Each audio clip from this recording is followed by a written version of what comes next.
Have you ever felt like your sentences sound a bit choppy? Like you're jumping from one thought to another without any clear connection? You're not the only one.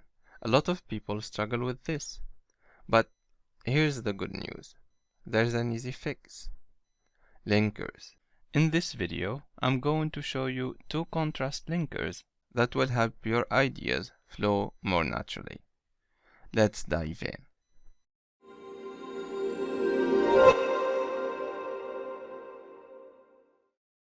Hello everyone, my name is Muhammad Salah. I'm an English teacher with Takiacademy, and this video is dedicated for bac students who want to improve their English. Whether you're writing an essay, preparing for exams, or trying to improve your spoken English, using linkers of contrast can effectively make your communication clearer, more natural, and more persuasive. Let's start by defining linkers of contrast. Just like any other linkers, they act like bridges, connecting one idea to another in a smooth manner. Linkers of contrast specifically are words or phrases that show a difference between 2 ideas. They help your writing and speaking flow more naturally. Here are a few things to keep in mind about linkers of contrast. 1. They are used to connect opposing ideas. 2. They are often placed at the beginning, middle, or end of the sentence. And 3. They add clarity and variety to your communication. The first linker of contrast we're going to see is although. Let's take a look at these 2 examples. Although he works full-time, he still volunteers. The second example, he still volunteers although he works full-time.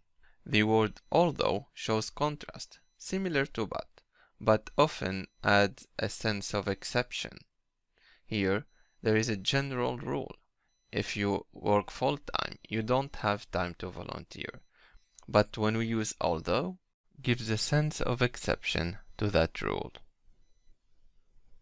Alright, let's now look at how we use although in terms of position, structure, and punctuation. The word although can appear at the start of a sentence or in the middle, depending on how you want to organize your ideas. There are 2 main ways to structure sentences with although. You can say although plus clause plus comma plus clause, as in the example, although he works full-time, comma, he still volunteers. Or you can say clause plus although plus clause, as in the second example, he still volunteers although he works full-time. When it comes to punctuation, if although is at the beginning of the sentence, you need a comma after the first clause, as in, although he works full-time, comma, he still volunteers. However, if although is in the middle of the sentence, there is no comma before it, as in, he still volunteers although he works full-time. Now let's take a look at despite. Despite is similar to although, but it has a slightly different structure. It emphasizes that something happened or is true despite a particular condition or situation. Here are 2 examples. Despite being free, the app wasn't popular. Or, the app wasn't popular despite being free. The structure of despite depends on its position in the sentence. If despite is at the start of the sentence, it's followed by a noun, pronoun, or verb plus ing form, and then a comma leads into the main clause. For example, despite being free, comma, the app wasn't popular. Or, if despite is in the middle of the sentence, it connects the main clause directly to the noun, pronoun, or verb plus ing without any comma. For example, the app wasn't popular despite being free.